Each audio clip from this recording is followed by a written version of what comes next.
Hi, I'm Holly Homer, and you're listening to the Head Smack Podcast. You are listening to conversations with misfits, mavericks, and trailblazers. Hey, welcome to the Head Smack Podcast. My name is Paul Pavolny, and I'm excited to have another misfit with me. I have Holly Homer, who accidentally started one of the first mom blogs 23 years ago, and it has led her on a crazy entrepreneurial adventure. She runs kidsactivities.com and is a co-founder of Pagewheel, which was created to solve her biggest tech problem. Holly lives in the suburbs of Dallas with her husband, the occasional grown child, and a Frenchie named Panda. How you doing, Holly? I'm doing great. Thanks so much for having me today. I'm looking forward to the conversation. I am a little sunburned here. I got a little bit too much sun over the weekend, celebrating my 30th anniversary. And so if the glare hurts your eyes, I'm sorry. I'm good. I'll wear my sunglasses. All right. So, Holly, the way I usually like to start this, and I appreciate you coming on today, the way I usually like to start this is by just hearing a little bit about your origin story. So we heard a little bit about it in the introduction in reading your bio, but I just want to kind of hear from you. What's the origin of Holly? How did you can go as far back as you want, but just share a little bit about Holly. Oh my gosh. Yeah, and you'll have to cut me off if I talk too long. But No, you're good. So I was a physical therapist, and but I had always wanted to be a stay-at-home mom, and so I had bugged my husband daily before we had kids, just reminding him as soon as I was going to have kids, I was going to stay home. He was going to have to figure it out. So we had been married about 10 years before we started having kids, and so I stayed home. And before that, I was a director of a clinic, and people listened to me when I talked, and then all of a sudden I was home, and the children, they just do not listen. Yeah, especially when they hit 2, right?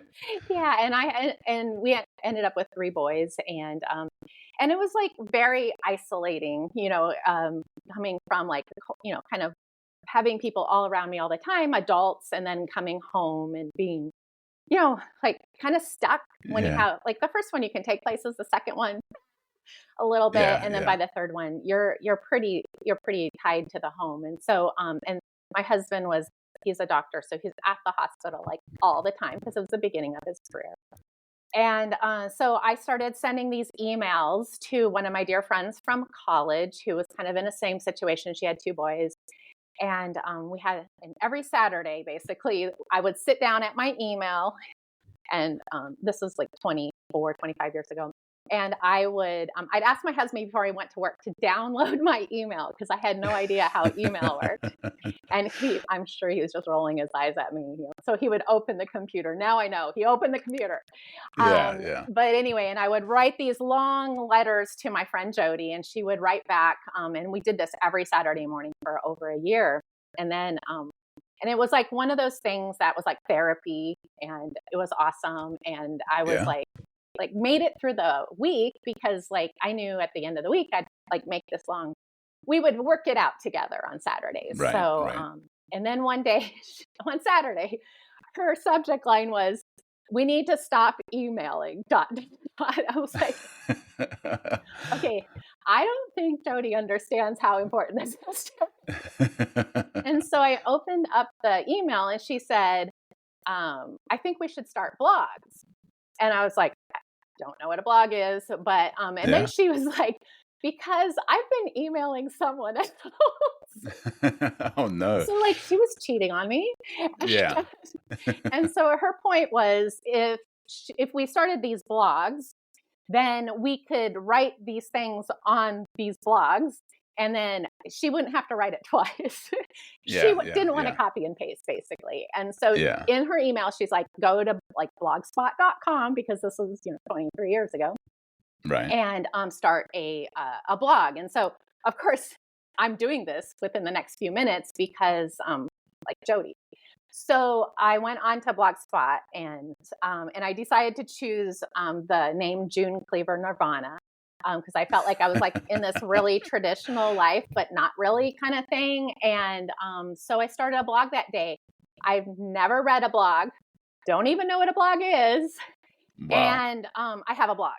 So I started writing, and actually I didn't start writing. I started posting pictures because I'm not a writer, or I wasn't a writer at that time. And I started posting pictures and realized that I had a very expensive scrapbooking habit, because that was back in the heyday of scrapbooking. And I was making multiple scrapbooks for like my mom and my grandma and all these things. And I was like, oh my gosh, I can have them come to my blog, and then I won't have to spend all these hundreds of dollars on scrapbooking supplies. And so that was how that started. And so I was telling, my mom and my aunt, and so I had like 3 readers right there. And then about 3 weeks in, I got a comment that wasn't Jody, wasn't Jody's friend, and it wasn't my mom. And I was like, what? And so I clicked. Other people are seeing this? Wait a second. Yeah. Well, and then I clicked on like the name, because like it was a different color. This is how clueless I am. I'm blogging for like 3 weeks and have no idea that I'm not the only blogger in the world. Yeah. And so I clicked through. Her name was Megan, and she had a blog. I was like, what? Wow. And then, because it was a long time ago, she had a blog roll in her sidebar. And so I fell in love with the internet that day, because I started going through her blog roll, and I was like, oh my gosh, there's other people just like me, and I'm not alone in the world anymore. And many of those people that were in Megan's blog roll are still my best friends today. Like, it's crazy. Wow. But like, because it was such a small community back then, and anybody who's still survived this long is a hearty soul. So wow. So what was your blog about? What was once you finally started getting a little more into blogging and understanding it a little more, and what was the blog about? So it was really what I would call the Seinfeld of motherhood. It was about nothing. So all these, like being a mom is like the hours are just endless, and nothing actually happens in those hours. But like, it was such a blessing for me because it gave me perspective, because I kind of decided that if I'm going to do this, I'm going to do it every day. So I kind of pushed myself to write every single day. And then I'm looking back at the end of the day, looking at nothing. Yeah. So I started really wanting to put a silver lining because I was so blessed and so grateful to be in the position I was. And so what I found through writing in those early years, so there's just silly little stories about, what my 2-year-old said, or the dynamics. Most of it was about the dynamics between the boys, because I'm a girl and 3 boys.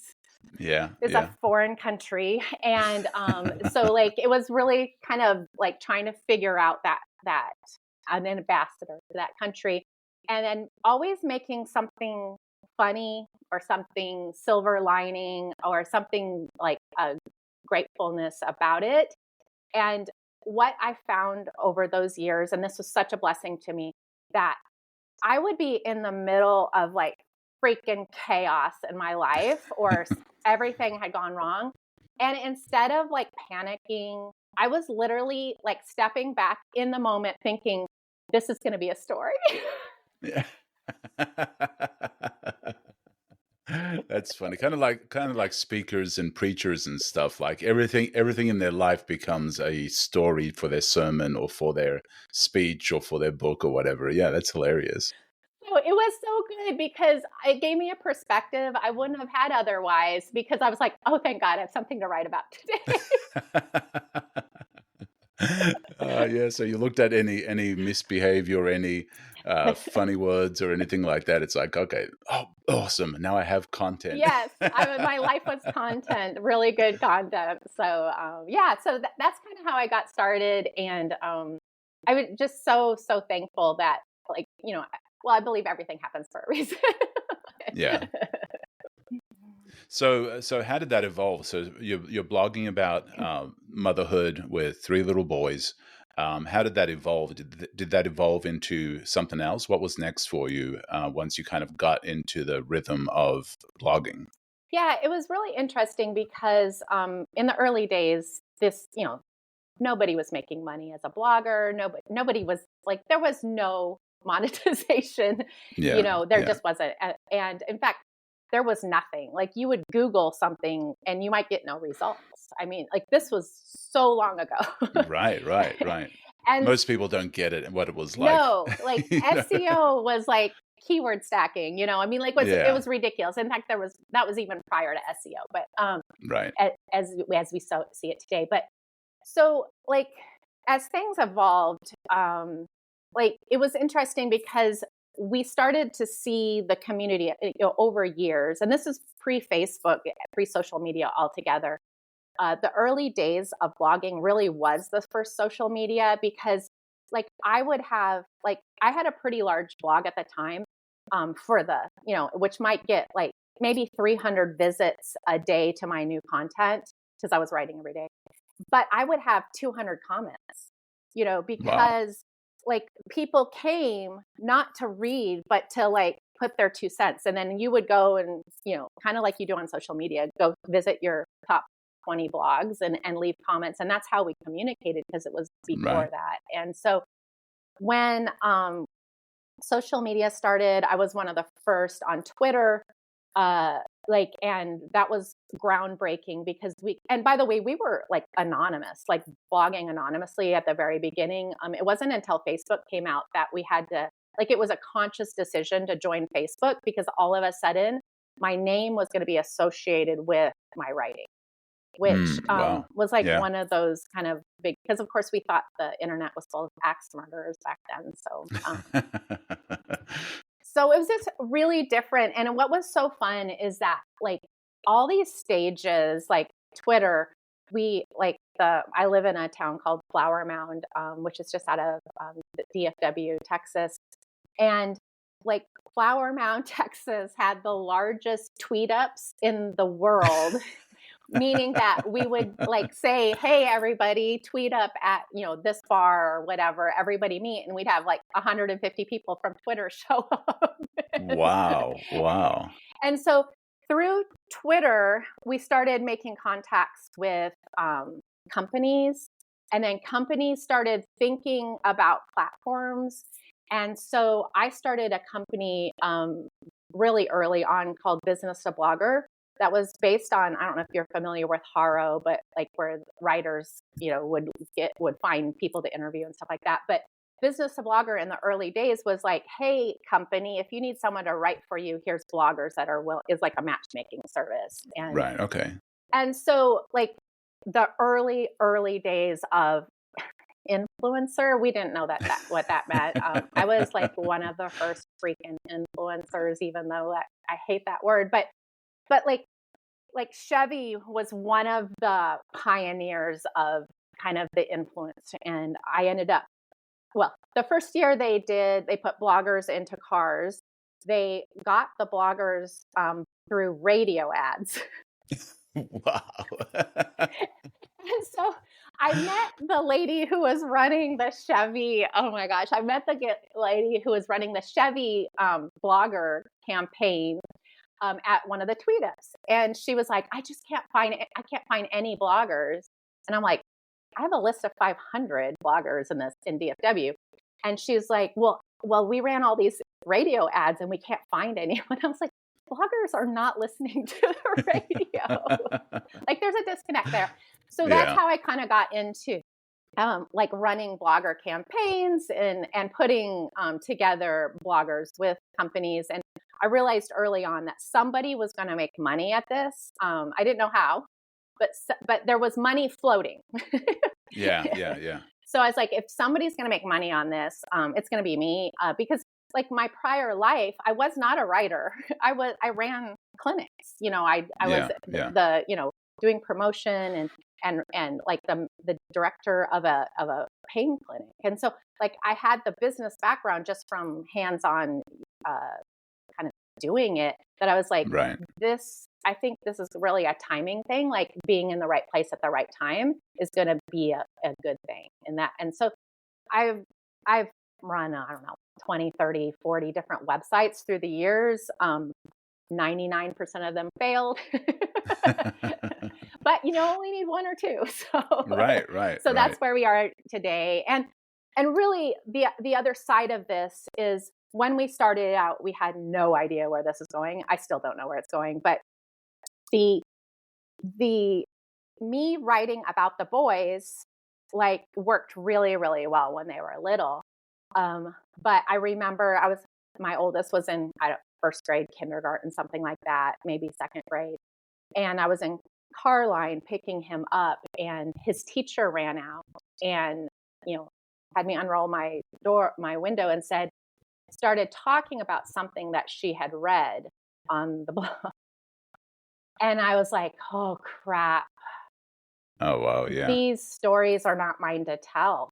Like, we didn't know, like we had no idea. And like, I think it's different. Like if you're talking about a 2 or 3 year old, that's not as permanent, but like, if I'm talking about him as a 3rd grader, as a 5th grader, as a high school student, like that's not my story anymore. Like that's his story. Right. And so I had a little bit of a crisis at that time because I have no other life. This is my only They are my content. content generators. Yeah.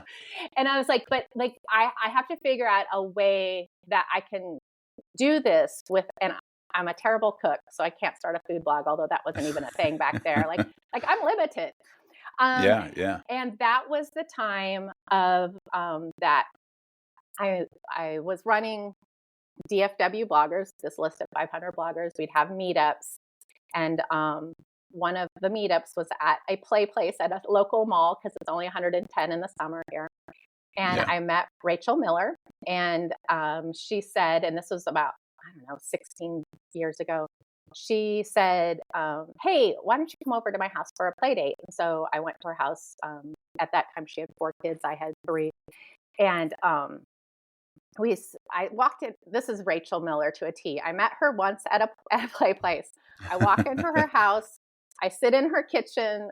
I'm there 5 minutes, and she looks at me and she goes, I need to sell my blog. And I said, without even thinking, I need to buy your blog. And we sat and talked about it. And she was running a blog called Quirky Mama that was like, she wasn't writing about her kids. She was writing about what activities she did with her kids. Like, oh, we did this learning activity, or oh, we did this craft together. And it was, very primitive in the early days of all of this. And I took a look at her blog and I was like, that's my solution. And the weird thing is I had just bought my partners out of a site that was exactly the same traffic. And so I said to her at that table, within 5 minutes, 15 minutes of her saying this, I said, Rachel, I don't think you're going to be happy with this offer, but I know what it's worth to me. And I gave her the number based on the valuation I had done for this other thing. I said, I don't want to insult you or, but this is what I would buy it for. And I said that number, and she said, that's exactly what I need.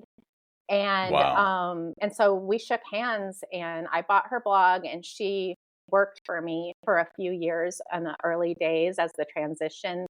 And then we put some other projects together since then, including what we're doing now, which is Pagewheel. So we've been partners for 15, 16 years, off and on through the years. Wow. So some of those, you mentioned you had a lot of failures, a lot of stumbles, a lot of trips, a lot of things like that. What are some of the lessons, because it's, one of the things that I like about doing this podcast is getting to talk to people with these incredible, inspiring origin stories. And the reason I like starting there is sometimes we see where people are right now, and we don't fully understand that they didn't start there. And in our mind, they just were, that's them. They were there, they're successful. And so I like starting with the origin story and hearing a little bit about that journey. And so with some of the things that you said, you've had tons of websites, you've had tons of other things that you've done. What are some of the biggest lessons you've learned along the way that got you to the point where you're sitting in Rachel Miller's kitchen and buying her blog? Yeah. So tell me some of those stories. Yeah, everything I've learned, and I wasn't as open to this in the early days because everything was new for me. I literally was having my husband download my emails. Like, this is how low tech I am, and this, I had a laptop, but it was one of those like trimmed down, things that like I just opened up for use of email. So tech has always been an obstacle for me. And so like everything I did was always like for the first time. And which was kind of good because it started getting me used to like, okay, if like no, like the blog fairy's not coming to my house. Yeah. If and it's really DIY. Like, if this is going to be done, or if I'm going to figure out how this is doing, I have to figure it out. And like I said, Google was not even a thing back then as far as being super useful in this space. And there's a lot more information out there today. But so that it's almost like the pioneering spirit of, okay, this is either not going to get done or I have to figure it out. And so I took that into everything going forward. So one of the things that like this is seared into my brain in that. So as we became, and I ran a local Dallas site called She Is Dallas for a while. So like I was like trying to like figure out that bridge between online and offline and stuff like that. And so what would happen in the Dallas market is during holidays and when like TV stations didn't have anyone to show up, they would invite bloggers on. And I was always really excited to go on. And usually they would be like, we need you to talk about this random subject that you have no idea about. So I would go and generally like, they're really short. They just wanted like a quick whatever. And I was not great at it, but I was like, I really want to get better at this. And so I had done it a few times on different things. And then one day I got the call that they wanted to actually talk about kids' activities in Dallas. Like, what? Like, I actually know something about that. So I was so excited. It was on like the regular morning show, not like on a holiday, not at 4:30 in the afternoon. It was like more like people would actually be showing up and like, I would actually be able to, be seen. So I go in and it's outside, because it's in the springtime. So they're talking about summer activities for kids, and I'm going to I have it all prepared, and, I have some things to show, and we're outside of the studio and they have several other people that they're talking to. And the camera comes to me and I freeze. Oh no. I freeze for like 20 seconds out of like the 45. Goodness. 20 seconds is an eternity in TV and radio. I nearly died. Like I probably did die. I mean, I am just a ghost of what I was. It was horrible. Oh, your audio just went out. See? I can't be trusted. So I was horrified. And I mean, like this was one of those things where like, why can't I do this? Like, I'm a capable human. I should be able to do this. Yeah. And so I cried all the way home. I live 45 minutes from the TV studio. Oh no. I was just like this. I don't like the way this feels. I do not like the idea that I can't accomplish something I want to do so badly because of nerves or whatever. And so I was like, how am I going to do this? And so I was like, okay, at that time, Google Plus was a thing. And for those of you who do not know what Google Plus was, bless you. But Google Plus was really the first time you could do live video. And one of my tech obstacles to video up until that time was I'm not editing anything. I'm just not. That's beyond my skill set and my desire. So I was like, okay, I'm going to use Google Plus, which connected into YouTube at the time. And I'm going to go live every day. I'm going to do a video every single day. I'm just going to start posting it until I get comfortable, because that's how I can overcome like this situation. And so I did. And in fact, my YouTube channel, you can see those really early. Awesome. I'm like, and in the early ones, I'm like, I hate video. Because we had no structure back then, which is kind of good. Like we'd learned how to create content by like doing it, and then I started teaching. I was like, I'm running out of things. It's kind of like my other life. I'm running out of things to say. So what am I doing? And I was working on the Facebook page, Quirky Mama, and growing it, and we're having success. And so I started just talking about how like the algorithm works. And I'm a numbers girl, so I love the algorithms. I love how everything on the internet can be measured. And so, and that's a little bit unusual for a blogger, because most bloggers got into it for the writing and the creativity. And I was more like, oops. And so I started talking about that, and I realized that people were watching, and I was just like talking for an hour. Like I literally have hundreds of hours of this conversation on my YouTube channel, and people were watching. And then I would go to conferences, like blogger conferences and stuff, and like people would act weird around me. And I was like, or they would like walk up to me and like know me. Like, what? Like, and then I realized that like there were people like really like watching, like overdosing on Holly Homer. Like it could be a problem. And their children were sending me notes because it was in the background of like, that. And I was like, this is so powerful. Like the ability to actually connect with someone with just like, it's kind of like the writing did for me at the beginning. And then I realized the video is even more powerful, because when someone has watched, and I feel like podcasting is kind of that next generation, like when someone has been in your home for hours and hours and hours, they have a connection to you that is unlike anything else. And so it was just amazing. It made me just obsessed with live video. And so over the years, when Facebook Live finally came to my page, I was live within a few minutes of it.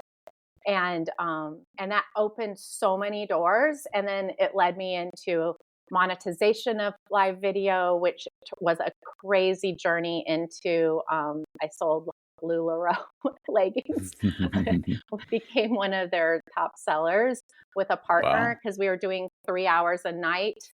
And we were just piping in silliness and kind of happiness into what I think a lot of people just needed, that lightness at the end of the day. So, in exchange for buying a legging here and there. So, it's just been crazy, because like everything opens doors, and there's like literally no predicting. Like if you had told me the last thing on my bucket list ever would have been software development. Literally no, nothing. But that's where I am today, because every single step and every stumble created something, an obstacle that we ever had to go around or over or through or stop and turn around. And it's every single one of them has been like what it took to get here. To get to the next level, So with your journey, when was the first time that you realized, because monetization was, it wasn't a easy thing. When was the first time that you figured out monetization, and what project was that with? So this was back in June, Cleaver Nirvana, and this was before. Well, I think we had Google ads, but the Google ads, you had to get to $100 to get the first payout. So I hadn't hit it yet. And my husband and I were laying in bed one night, and we're watching infomercials, because duh. Because that's what couples do. And it would happen to be the infomercial for pajama jeans, which they look like jeans, but they feel like pajamas. So he was like, you want those? And I'm like, no, I do not want those. And he's like, no, I can tell you want those. We're laying there in the dark and just debating over pajama jeans. And he's like, no, he goes, I totally know you. You want those. I'm like, no, they look horrible. I do not want those. And he's like, I have an idea. Why don't you buy them and as a business expense and write about them on your blog? And I was like, huh, all right. I've never even thought about that. But number one, of course I wanted them. He knew you well. Yes. Yes. We've been married a few years. So anyway, I did that. I ordered them. And when I got them, they were kind of awful. And so I took I didn't know this, I did not know what I was about to do was one of the most genius SEO hacks ever invented. Wow. But I embedded the commercial from YouTube into my blog post. And then I quoted like, looks like, jeans. And then I would put my 2 cents, well, maybe from a distance. And then feels like pajamas.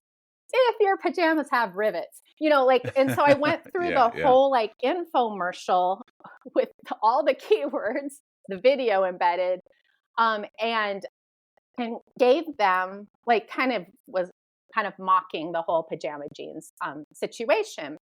Well, my blog at the time was probably getting maybe 10,000 page views a month. And this was on Cleaver Nirvana. And then all of a sudden I was getting 100,000 page views. Wow. And I was like, what? So I was like, oh, Google ads. I'm going to hit that 100, Yeah. Well, what had happened is that, back to the radio, is that there were radio ads for pajama jeans. And so people were coming and Googling pajama jeans review. And my post was number one on Google for this. But it took me a little while to figure that out because like I wasn't even paying that much attention until like 100,000 people hit, one blog post. Wow. So then the people that were affiliates, the people who were the affiliates for pajama jeans, reached out to me via email and said, hey, if you put this banner ad at the bottom of this pajama jean thing, we will give you $11 per pair of pajama jeans that you sell. And I was like, and then I had like a total moral crisis because I didn't like these. I didn't think they were very nice. So I was just like, oh, like I don't want to trick someone into buying something. And so I went back and I read my article. And then I was like, if someone still wants to buy pajama jeans, I should certainly profit from this decision. Yeah. So I put that down at the bottom and I started selling 10 pairs of pajama jeans a day. Wow. Even after all the that you'd said about them, people were still like, but I gotta get a pair. Need them. Yeah. Wow. So like those, then what was crazy is Pajamagram then brought on Pajama Jean, like the biggest, advertising company at the time, brought on pajama jeans for their Christmas.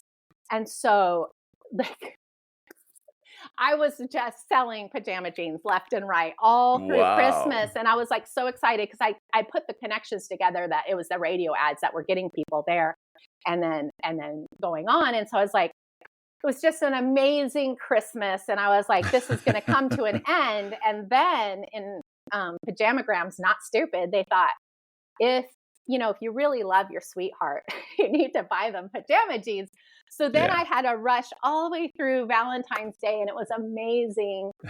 And then Pajamagram thought, if you really love your mother, oh, wow, you would do it for Mother's Day. So I rode pajama jeans through those 3 months or those 3 holidays. And that was literally the money that I paid Rachel Miller for this blog. So it was like pajama jeans and Rachel Miller in her kitchen. That's amazing that it started off with you guys just laying in bed watching infomercials and him knowing you and saying you need to get a pair, and then you turning that into content and you making thousands and thousands of dollars from selling. Thousands of dollars. And remember, I hadn't even hit the $100 on Google ads. So this was just money from heaven. Yeah, yeah, yeah. And the funny thing is you weren't pitching him, you were dissing him. You were actually, not even supporting him, but you had the right keywords in there that just got found by Google. Yeah. That's amazing. And so you bought the blog from Rachel. What did you do differently from what she was doing, or did you just continue what she was doing? Yeah, so it was called Quirky Mama at the time, and this SEO little lesson, I started really honing in on SEO and stuff like that, just because I was good at that. Like that was something that resonated with me, and so I rebranded it pretty quickly, Kids Activities Blog, because I wanted those keywords for kids activities, and although at that time we couldn't change the name of the Facebook page. So that was still remained Quirky Mama. And so just moving forward, I started like laying out more of a kind of a plan of kind of action, of making sure we kind of had different types of things. And this was kind of right around the time that people were like, concentrating on recipes or concentrating on crafts. And so just kind of built that out a little bit, of trying to think, what would a mom need? Like, what could we give them? And really and then kind of even later when Pinterest came around, I started realizing that a lot of the internet was really, well, it kind of fell into two categories. It was either really glossy, meaning like nobody could achieve that. Like think Martha Stewart before she went to jail. Like too like unachievable. Like you could never, like even if you got that life, would you really want it? And then the other side was even something that hurt my heart even more, was kind of the dogging on motherhood. Like Mhm. my kids suck. Like this life sucks, that kind of stuff. So I wanted to like figure out that safe space for people Right, to right. like not have to spend money, like open up the kitchen junk drawer, entertain your kids, make memories. Doesn't matter. It doesn't have to be Pinterest worthy. It just needs to be like an invitation to play. And I realized the younger I started out as an older mom because I didn't start having kids until my 30s. But like the younger moms, to a certain extent, almost because they saw a lot of this glossiness, that was what their vision of every day was. And Yeah, so yeah.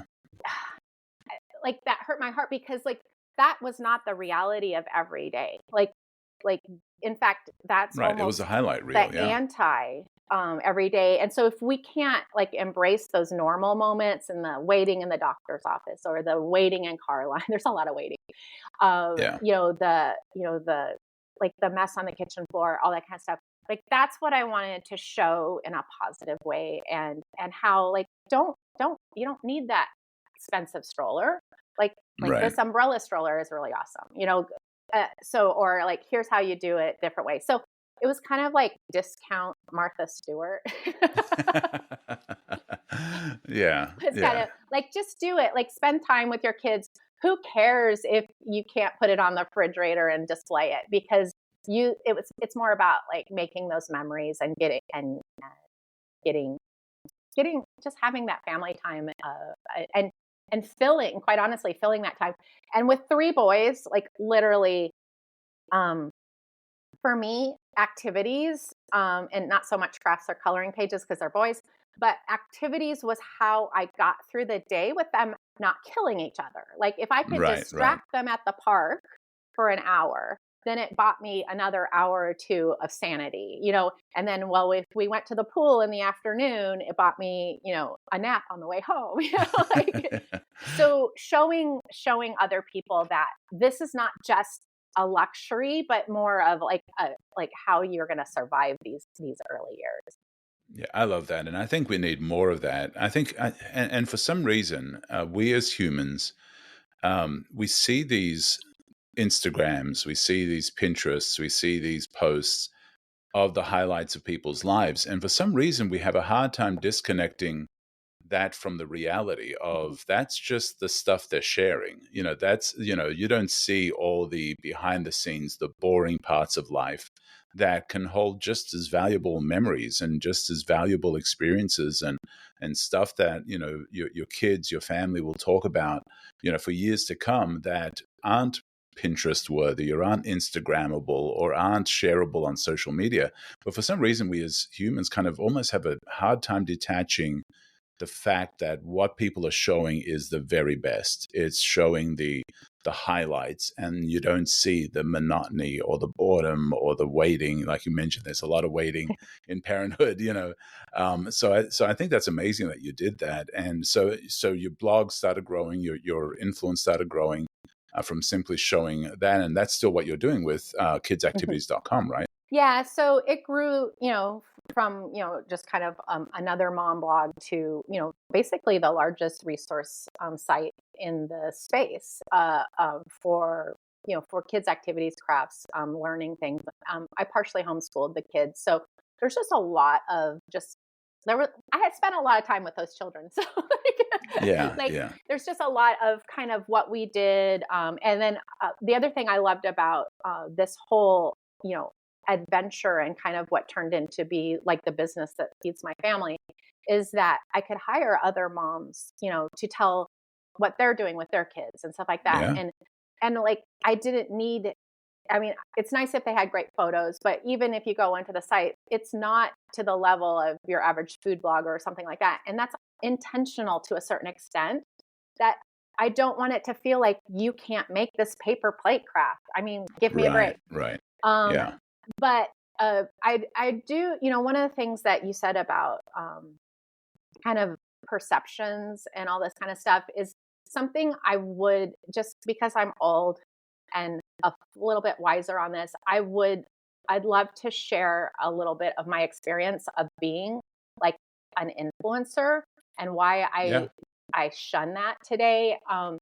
And I thankfully got this lesson really early on when the kids were really little, because some of the early opportunities for me was to work with companies, on blog posts, the early sponsored posts and stuff like that. And I just remember one night I had made dinner and I put it on the table. And like I say, I don't cook very well. And so this wasn't like, a lot of times my husband wasn't home. So we were like just grabbing things at the countertop and stuff like that. That's more how even today, how our life is. And I just, but this night I'd set the table and I had made something for dinner and the kids were all sitting around. We had a little banquet. They were sitting in the banquet and nobody was moving. And I was like, why aren't you guys eating? And they're like, don't you need to take pictures first? Oh, wow. Wow. And I was like, oh my God, no, eat. Wow. I need to reevaluate how we're living this life. Yeah. If that's if that's what your impression is, like mom only made dinner because she's going to photograph it. Yeah. Wow. Wow. So I made a really conscious decision. I don't do sponsored vacations, anything that, in fact, from that day on, anything that included my kids, I had a contract with them and they were paid for the event. The reason why I had the contract with them is if they got fired during the event, then I've kept all of the money. Yeah. But so that way, when, because we did do some things where we did webisodes and stuff where camera crews would come into the house and stuff like that. But my kids beforehand, they had the ability to say, I do not want to do this. Right. Because I would say to the company, only 2 of my kids are willing to do this. Are you okay with that? And for the most part, all 3 of them would do it. And then we'd have, hey, I'm going to pay you this much amount per day, blah, blah, blah. And it worked really, really well because it gave them agency over not being a subject of mom's content. They get to be a kid, not a content provider. Right. Not a tool or a whatever. And I think separating that and saying, hey, this is for content, or this is for what mommy and daddy are doing for business. But unless I make that clear, it's not going to be It's not shared. online. It's not online. And I think separating those sometimes, I think is wise, because then you don't have the kids sitting around and the food's going cold and they're like, mommy hasn't set up the lights and cameras and taken a photo of this yet. We can't eat. I was just like, oh crap, I needed to make dinner a little more often. Yeah, right. Yeah. Mommy doesn't cook that often, so when she does, guaranteed it's for the blog. My gosh. Yeah. No, I know. I'm just stumbling through this life. Yeah. Well, and I've had to do that with my kids too, is, when I want to take a photo of them, let them know this, I'm not posting this. This is just for us, Yeah. and because they're like, I don't want you to post this. I don't want you, I don't want to, I Yeah. don't want to be online. And so understanding that and respecting them and honoring them and saying, no, this is just for us. This is for our own personal enjoyment. This is for our own photo album. This is for our own memories. Nobody else will see this unless you want me to share it, unless you're okay with it. But it's not automatically, you are just not an actor in my movie, and everything that you do, I own, and is my content. So that's amazing. And that is something that people do need to think about, because we are in such a culture and society where everything is sharing. You're sharing just every part of your life, and sometimes we forget about the collateral people in it that might not want to be a part of your movie. And so we've got to honor that. I think especially cautionary to parents, because of what I did for a living, being like a mom, blogging about stuff, and partially homeschooling and all this kind of stuff, and writing about it, is people like ascribe some sort of parenting expert status, and Yeah. I'm like, oh no, like first of all, like that's pressure on me that like is not like no. And then like think of the pressure that puts on my children if someone should find out like down the road. Yeah. Like they like life is hard, like especially for these kids that have been online their whole life, like the judgment and all that kind of stuff. Then to put a layer of, oh, and your mom, how come you turned out that way? Your mom, Right. is such an expert. Yeah. No, Yeah. no. Like, this is where, like, I don't like it's, it frightens me a little bit when, one of the reasons that I will try to finish that thought. It frightens me with short form content, because you can't put anything into context. And so you Right. see that glimmer of a moment and you have no idea the chaos that surrounded it. And that is why my heart is with the writing, the long form podcasts, the long videos, the books, the things that actually can set the stage for reality, and not just put something out there that fades quickly but leaves like the wrong impression. Right. I love that. Now with kidsactivities.com, obviously you've figured out the monetizing part of it. When did that first happen, and how is that happening now? So I would say like kind of the heyday of blogging, and I'm trying to remember my numbers, but probably we started monetizing pretty significantly starting about 9 years ago. And then, and it started, slowly but surely. And 10 years ago, at first I was kind of covering the costs of hiring some help here and there. And that was amazing because, like, remember, I started this as a hobby to save money with my scrapbooking. And then you sold pajama jeans, and then I used all that money to buy the site. Yeah. And so I had always I had never put money into any of the projects. I had always made a little bit, done a little bit of this, or consulted with Chevy or something, I had never wanted it to be a drain on my family's resources. I still have that mindset of a stay-at-home mom type thing. Is I want it to be an asset. And by the way, my husband would not let me post anything about him for the first 4 years. So the fact that he lives off the blog now is really, really just perfect. So he's retired from doctoring, or He is he still is. doctoring? Yeah, yeah. He's joined the company. But so the early on, it was just like kind of bits and pieces. I can do this with it. And I was always reinvesting it, buying another website, selling.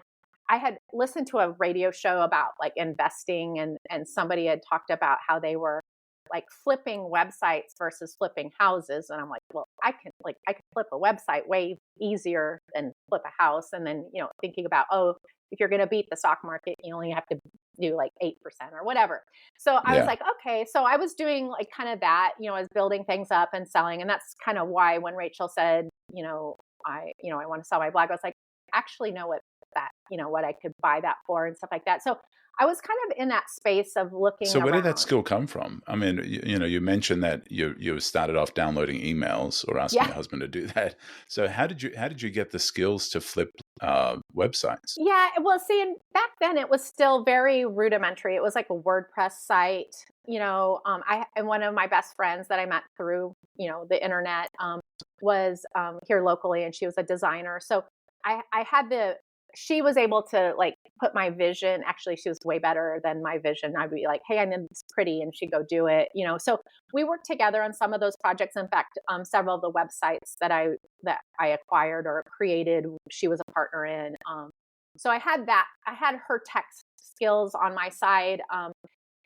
My dad is a economist, a professor in economics, and so my whole life was always about like supply and demand. And in fact, when I was a little kid, I would help him grade papers. And in fact, he would offer the challenge to his class that anyone who did worse than his daughter in third grade on the test was going to fail, stuff like that. So it's always a part of kind of like my mentality was always like, and we were very, very lower middle class. I hadn't eaten at a restaurant until I was a teenager. We never stayed in a hotel. Like we didn't have money, like it was just, but we had a good life because, we were together and stuff like that. But so like that kind of mindset went forward is like being frugal and reinvesting the money.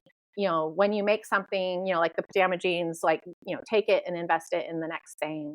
And so that's kind of where this all went. And so I was just open to it. And I think that's one of the reasons why it even was available to me, because like back then there wasn't that many people doing it. So like people would say, oh, I heard Holly knows about that. Why don't you go talk to her? Or like, she might buy it. I mean, like, so a lot of times it was just because I made it known, or I said, hey, I'm doing this. I took a lot of flack also from the traditional blogging community, because in the early days, monetization was a dirty word. Like it was selling out. And I kept telling people and teaching through these videos that like, if you are turning down monetization, then you are creating an unsustainable future. Like you have an expensive hobby. Whereas if you can bring that money in a way that you feel comfortable with, and then use it for your next level, that's where we're going to build actual businesses, assets. And at that time I was just thinking assets. We were selling things for, a few $1,000s. It's not like today when you're like, oh, that's going to cost you. There's venture capitalists coming in. So that went up. And then all of a sudden, it started getting really good. And the sponsorships, I was making really good money on sponsorships. I was working with top companies. And in the early days of sponsorships, it was so much fun because they didn't know any better. We didn't know any better. They would listen to us. And so I would pitch back what I would want to do. They would be like, oh, that sounds amazing. And then, fast forward 5 years, they get like the interns are running everything. Everything has to go through legal. It just got nightmarish and I stopped doing it. But in the early days, some of my favorite writing that I did was with sponsorships, because it was almost like a creative writing prompt. It pushed me out of my comfort zone. So that went, and then all of a sudden, as the sponsorship, it was kind of interesting, as the sponsorship started to dying down a little bit or get taken over by corporations, is the is that the image ads that you see on the sites started going up. So in the early days of the image ads, it was like Google ads. And then there's this thing, and here again, I'm no tech, but I had to figure this out or I was not making money. But like there's Google DFP, which was a way that you could insert your own ads and manage the bidding. This is so long ago. And so like I would be on the phone with some dude, I don't know where he is, in his basement somewhere. And he'd be like, I will give you that for $1, CPC or whatever. And I'd be like, okay, well, I can do it for 125 because I have this other one right here that, and it was really super rudimentary, but it gave us the ability to kind of like pit people against each other for that space on the blog. And so then, and I was relatively good at that. Like you didn't have to be great at it to make more than Google ads. And so I was spending a lot of time on it. And then, the first company to do ad management was AdThrive. And, I happened to know a friend of mine was one of the first bloggers with AdThrive. And what AdThrive was a husband who was managing Google DFP for his wife's blog, realized that this could be ad management is a thing. And so he started bringing on other bloggers. And I was one of in that first group of bloggers that had an ad manager. And that changed my life because there was somebody who was way smarter and better at that. And, like the CPMs at that point, we were getting like up to $5 CPM, which we like was like what I was getting by myself was like a buck. So I 5x'd my income with just that one change. And then the CPMs, today are, 40 to 100. So you can see like that segment just getting, so then it's a numbers game. If you have this, that's collecting money on day in and day out, all you need to do is then drive the traffic. And so that's where my emphasis on driving traffic came from. Cause I was like, all I need to do is get more people there. Just get more people there. Yeah. And so that's how that went. So what would you tell for the person that is like, well, I need to start blogging. I've got an interesting kids, I've got interesting life, I've got interesting pets, I've got interesting hobbies, whatever it might be. Right. What would you tell them now? Because obviously it's evolved from, when you did it all those years ago. Yeah. What would you tell them now for somebody that's wanting to, do something like that? So interestingly, because nothing stays the same, this last year, the internet has taken a free fall because of AI and because of how Google now handles your quest. So if you go to Google now and say, hey, I want a birthday party game for my 5-year-old, it's going to answer that question. In the reason why it knows. The reason why it knows what to suggest is that I have 13,000 blog posts on Kids Activities blog that it trained the AI on. Wow. And so the way that I would have said a year ago, I would have been like, let's get this blog going. Like, definitely tell your story in that way. Today, I would rewind it. I would say, let's get that blog going, but put it behind a paywall. So, because I'm not going to be able to get, millions of readers every month from all these social media and Google anymore.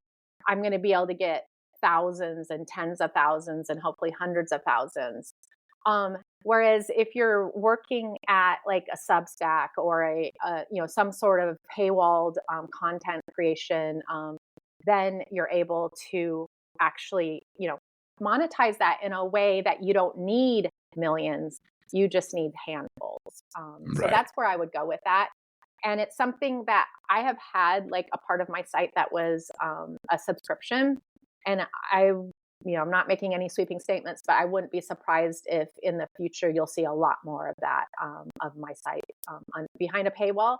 Not because I don't love my readers, but because I can't, it goes back to sustainability. I can't keep the free going when I'm not getting the clicks from everywhere else. And you go back and look, is for a really long time, Facebook was my largest refer, and then Pinterest and Google.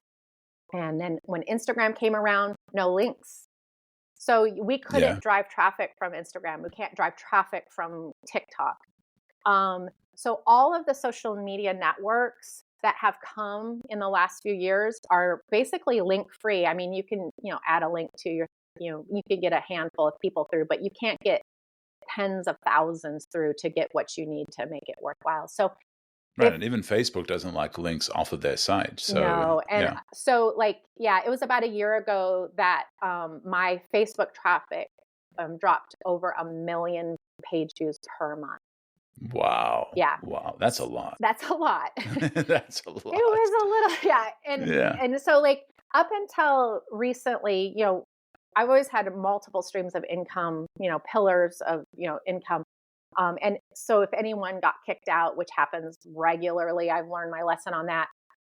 But it wasn't until this last year, it's been really, eye-opening that all of them could get kicked out at the same time, which is why you need an email list. And so my email list is now my largest referral. And I've over 200,000 on my email list. I email them at least once a day. And those are the people that are coming to the blog on a regular basis. Right. And anyone else that happens to come across it, from these other places. But the magnitude of the change is pretty significant. And when you say kicked out, you're talking about your account being suspended or your account being killed, right? Nope.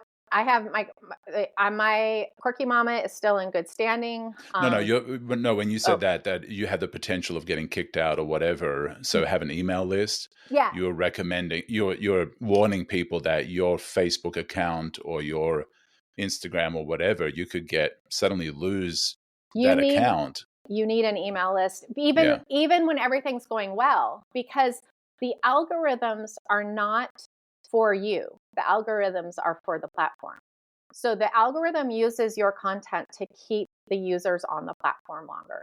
This is very fine if you understand that, and you can create a win-win situation to use that visibility that they're allowing you to have to keep those people on the platform to figure out how to get them off the platform. But because you could put out the most genius content on Instagram today, you could have someone follow you, be excited about it, and then literally never see you again. And this happens even on Facebook, so often, is even if you had alerts set up or something like that, those platforms are there for themselves, and those platforms are going to do what's best in the platform's interest. And you building traffic to your site or you building an email list is not in their best interest. It's in your best interest. Right. And so you've got to control your own destiny, because you have Quirky Mama has 3.5 million fans on Facebook, and any given post reaches anywhere between 2,000 to 1 million, but most of them on the lower side. So we built that over years and years and years of literally putting work into Facebook, and at their behest, they can take it away. They can leave it online and just not show it to anyone. And that's basically what's happening now. And so, it's just the way the internet is. And so as long as you go into that with open eyes and leverage whatever you've built on other people's lands for your own benefit. Yeah. And if you don't think that's true, you need to look at your data and statistics. And it's a rude awakening. Even for me, I don't have near those numbers, but when I've gone into and seen how many people that my post was actually showed to, and how many people actually saw it. And I'm like, that's kind of sad. That's kind of a little frustrating, because, you've created this audience and Facebook will only show it to a few people. Right. And that's the reality of it that you need to be aware of, that you might think you've got the most awesome content and I've got thousands of followers. And each time I post something, thousands of people are seeing it. No, like you said, you've got millions and 2,000 people see it. So it's imagine scaling that down to you only have 2,000 or 5,000 or 6,000 of how many people actually see your content on social media. And when you think if I post it, they will see it, or if I build it, they will come. The reality is they won't. And so Yeah. building a platform that you own, like you mentioned, the email marketing is definitely a way to make sure that your content is being seen by the people you want to see it. Yeah. And I mean, you think about, so like my email list, I send out an email and, have an average of 35-40% open rate to 200,000 people. Right. So I put the same, let's say I put the same thing on Facebook. I have 3.5 million and I'm getting 2% to Yeah. see it. So like, it's not about the content. Like it's about the connection you have with, and the ability to talk straight to the people. That's where we are building up other people's houses. Right. And quite honestly, we're building up their mansions and then like asking and begging at the front gate. And and believe me, like Facebook helped me build my business. And I'm really thankful for that on most days. But like if I had gone in just like, oh, I just want followers and not, how can I monetize this? Then I would not be on the internet today. I would not, I would be at a job. Yeah. Yeah. And it is, like you mentioned, is they want you to pay to play or to pay to be seen. It's like you built a store and you got all these people interested in your store, but the only way that people can see your store is if you pay them. And even though you put in all the work to get all these people interested in what your store, it's almost like they hide the store from all the people that you got interested in your store. And so, it is a little bit of a crazy thing. Now, you had mentioned, the next, with AI, that you've had to pivot into subscriptions, which I see even social networks are paying, Twitter or Twitter X, Instagram, they have, paid subscriptions for content. And so it is a model that is prevalent. I mean, we don't own movies anymore. We don't own our music anymore. We don't own a whole lot of things anymore. We subscribe to them. And so with the subscription thing, how do you still get people interested in subscribing if they can't see anything? Give some tips in that area. So this is where, like in my mind, this is where you leverage that short form. You leverage the platforms that you don't own. You even leverage the platforms you do own, and you create. It's kind of the VIP experience. In my space, there'd be different things for different spaces, but like you think about, like if I'm creating like content today, and I'm just giving it out for free, like is that sustainable? Down the road, and so. There can be different levels to this. I think there's always going to be a level of freeness, because someone has to see your heart, and they have to understand like that you're real and that like what you're about to even opt into that next level. Right. So I think about it as kind of like the VIP situation where you're like, hey, this is the free pot. This, here's something free. Come grab it. Oh, by the way, if you want this nicer, better, more fun thing, you're going to come to that next level. And then what will happen over time, and this is kind of sad for me because I love the free model, and we've been able to do that because we have so many image ads on our sites and sponsorships and stuff like that. We've had the luxury of being able to do that. But because of that, and because it was relatively easy, and I'm throwing myself into that, is why 1 billion people did it. And anytime 1 billion people do something, it's going to have to be clamped down. And so you're going to have to go to the next level. And so this is just a progression. And you saw this like TV when I was a kid, you used to turn it on and it was free, and then HBO came in, and some people would pay for that. And then now, like, there's literally everything is some sort of subscription, a complicated web of content. We're going the same way on the internet. Like, look at what has happened to TV and media. That's where the internet is headed. And partially because the next level of free internet is a dystopian universe. And what I mean by that, if I could just paint Yeah, go. is that one of the things that's happened over the last 10 years is because of monetization and creativity and originality and content was rewarded. So I threw myself into this. I threw my money. I had a full staff at one point to just create the best things that the internet didn't have already. And when we were rewarded by money and, security and all this kind of stuff, and then AI comes in and trains on all of that. So, and then takes away the monetization ability of those sites. So what is next? What does the next 18 months look like? Well, there's not nearly as much new content created by humans. In fact, that's pretty much dropped off a cliff. There's still people who will do that for a little while longer because they have hope. Right. But as far as mass producing content from original minds onto the internet, that ship has sailed. And so what you're going to get is a bunch, and not just a little bit, because AI is so much better at batching and creating massive amounts of content, is that the next level of content is just a whole layer of AI content. And so what does that look like in a year from now when AI is training on itself? And I don't know what that looks like. It seems really not like a place that not like a really warm, friendly place that you can connect with people. Because this is what you have to remember about the internet. Like when you're talking blogs, when you're talking about social media, is people are there to connect with other people. Like if they wanted to see a glossy life, they would go, watch on Netflix Keeping Up with the Kardashians. Right. The reason why they follow Kim Kardashian on Instagram is they want to connect with her.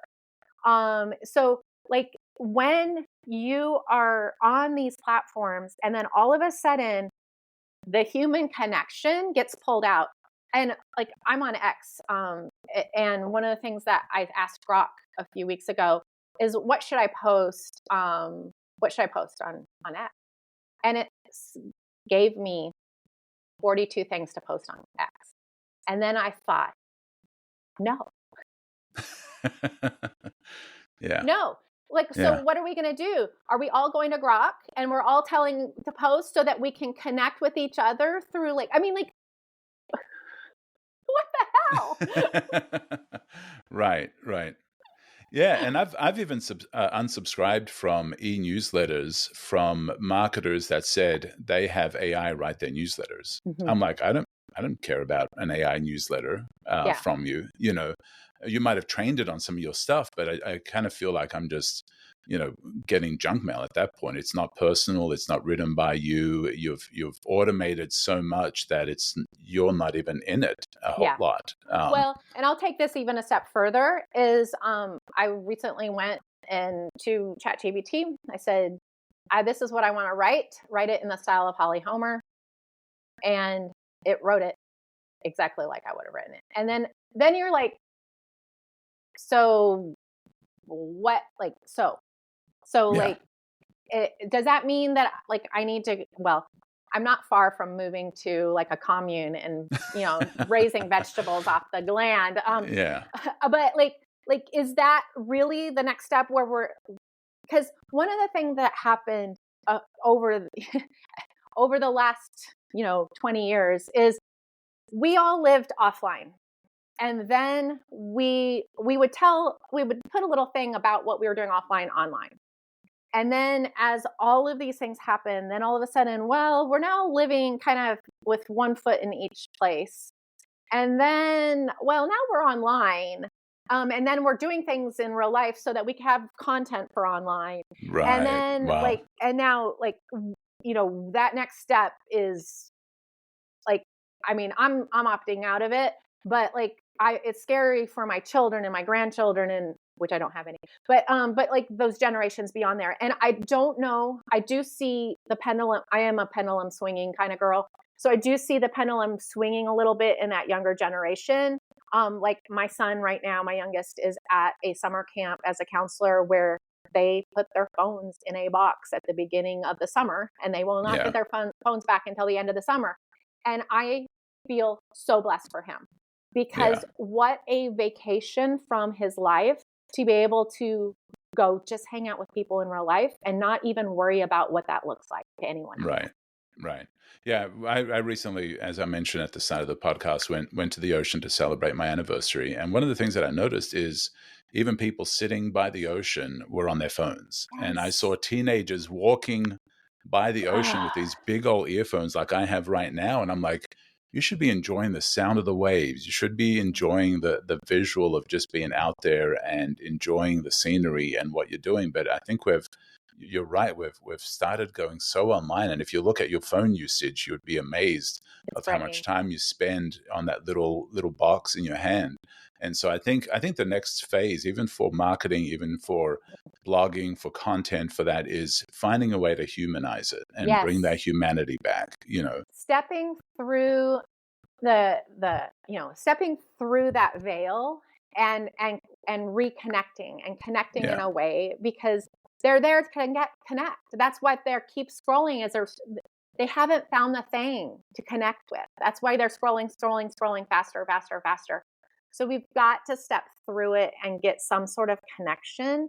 And I am to the point where I think at some point there has to be some more of the offline online situation. Like, we have to balance that a little bit. And I had the Right. same exact experience on the beach recently. We've been going to that same beach over 20 years, and there's a pool right next to the beach that I sit at and usually read a book or just like stare at the ocean. And like years ago, we would sit there and we get to know the people that had the same, that would claim the chairs early in the morning Right. next to us Right. and stuff like that. And then this year, I just looked around and everybody, like even if they were reading a book, it was on a Kindle. You know what I mean? Like, I'm just like, Yeah. I'm really old and grumpy now. But I think as humans, we're kind of wired for other humans. I think we're wired to have the desire for community Yeah. and for connection. And I think we've been distracted for 20 years, almost 20 years.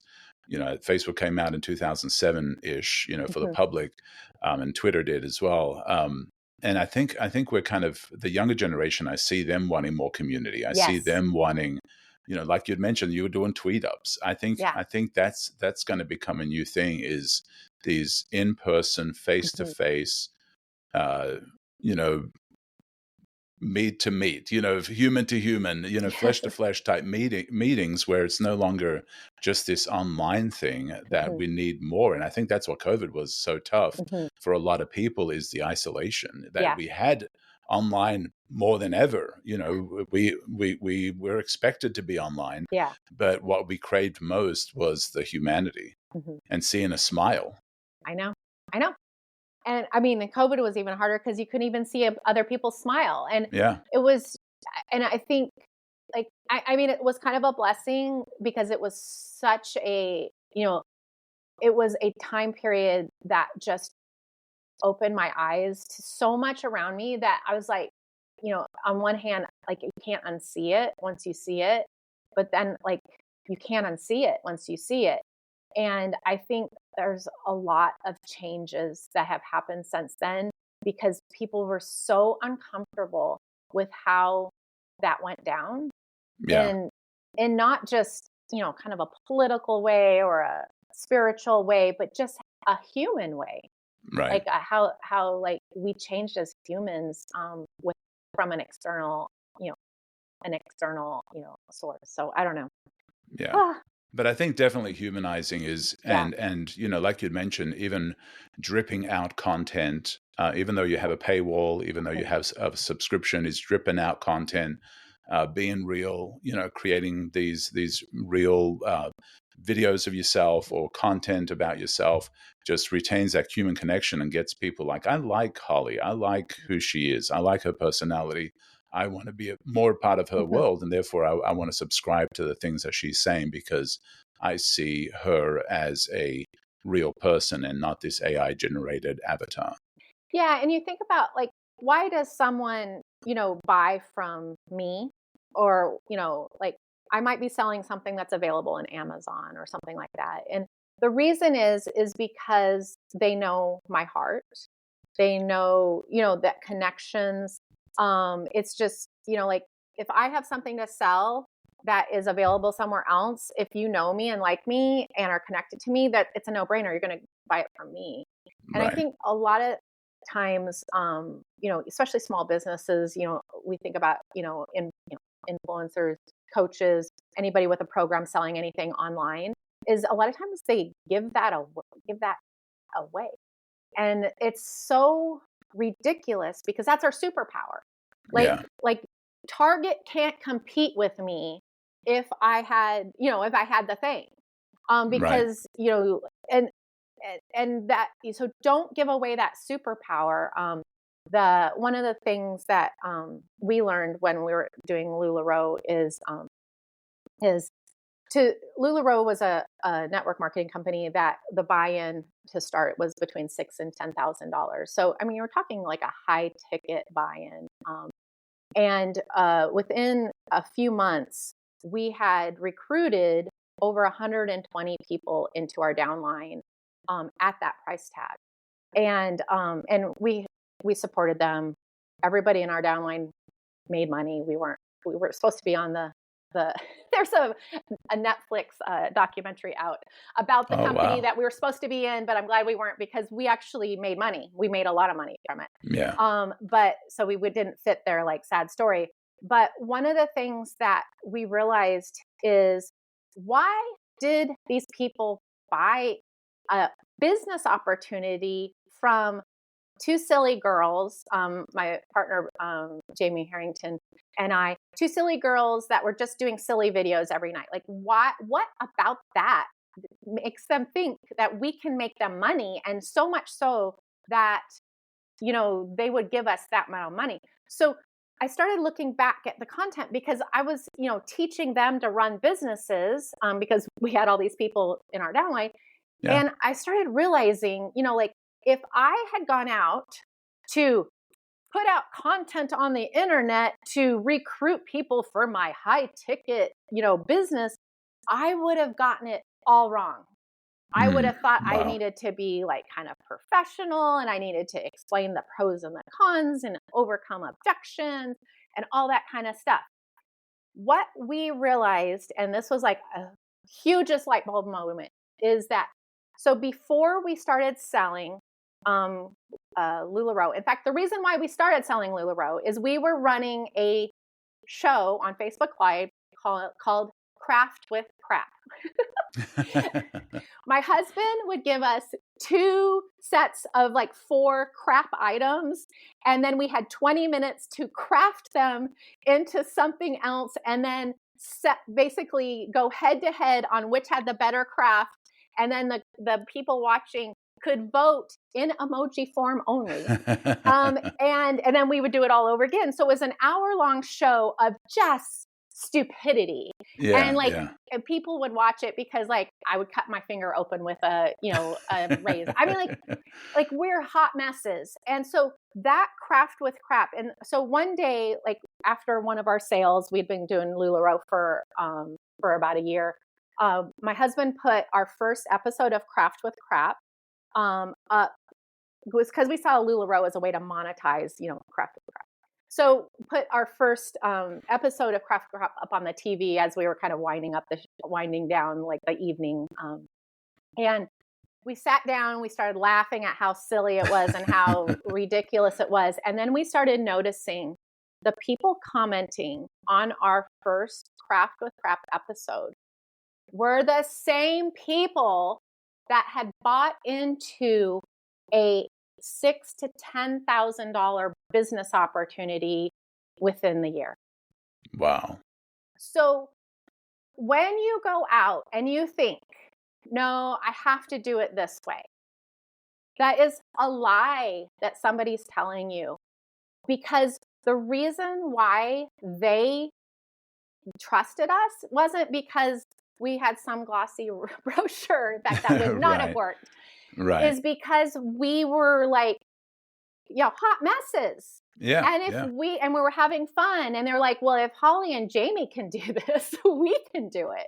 Right. So like literally opening the door for your next customer's like vision of what is possible for them is actually fancy is a bad way to go. You're like, but being like that person that they can connect with and realize that, realize their heart is so much more important. Yeah, the authenticity. Yeah, it makes a big difference. This has been an amazing conversation. I can't believe how quickly time has flown. Sorry. No, this is awesome. Fantastic. And we haven't even talked about, you mentioned that you're into software development now, and we didn't even get into Pagewheel at all. So just briefly, is there a brief version of sharing a little bit, a little bit about that? Because I want to honor your time. And so share a little bit about the software development and Pagewheel and what you're doing there as well. Yeah. So on the websites, and Rachel and I have several that we own together, we thought like, let's put in some low ticket items for, different things so that we could, kind of offer that, like, get some monetization to the people, offer a second level, like, hey, if you want a guide that goes along with this content, like I started with a camping guide, a cleaning guide, that kind of stuff. And we were looking at launching about 20 of these on different verticals on the blog, anywhere between $7 and $20, things. And so we started putting together funnels, and by we, I mean Rachel, because I'm terrible. I was in like Russell Brunson's mastermind for 2 years, still cannot build a funnel to save my life. And then, so she was putting it together, was taking her hours and hours and hours. We were launching them. She was cloning them, doing the next one, hours and hours and hours. I was doing the customer service, things were breaking. And then I realized we're using a software that costs like $300. So like, do the math. How many like guides do I have to like sell before this even comes? And then there was a month when like everything was broken. So I had to refund all the people. And I was just like, this is like at that time, 2023, like there has to be an easier way to give something away or to sell something for, sell anything. Like, this is ridiculous. And so Rachel at first was like, well, we could do, she was thinking about automating like the different funnel softwares that are available. And then she came back and she goes, I think we just need to build it. And so that's what we did. And Pagewheel is that, where and we were really lucky because we were on the early stages of AI came in right when we needed it. We were using AI behind the scenes to create digital products and stuff like that. And then we realized, let's put that forward facing for our customers. And so you can you can do a digital product if you want to, like a workbook or a planner or a checklist or something like that. In Pagewheel, in just a few minutes, you can use AI to create that content. You can then it knows what you just made. So it's going to write the sales page, delivery page, connect it all up, the delivery email.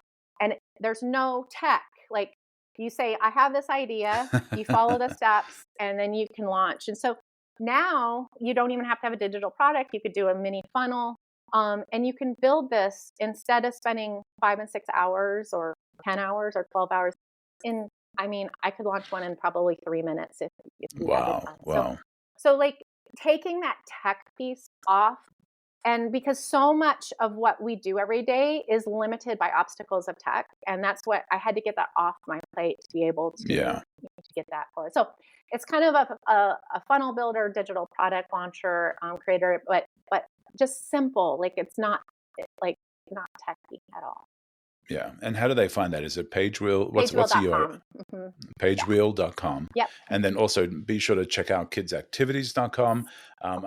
What are some other ways that people can get a hold of you and be a part of what you're doing? Yeah. So if you have kids, then definitely get on Kids Activities, get on my email list so you hear from me again. And you can do that by downloading any of the coloring pages or any of the opt-ins, any of the paper things that you would get on that. And then Pagewheel, if you're interested in, looking at that, we also have a Facebook group that's free, Pagewheel, and just look for the Pagewheel Facebook group and you'll see what people are doing in there. And you can always reach out to me. If on Pagewheel, the whole website, if there's a little chat, kind of the help desk, I'm on the other side of that. So if you have a question, you want to have a question for me, or you want to connect in any way, just use that chat on pagewheel.com.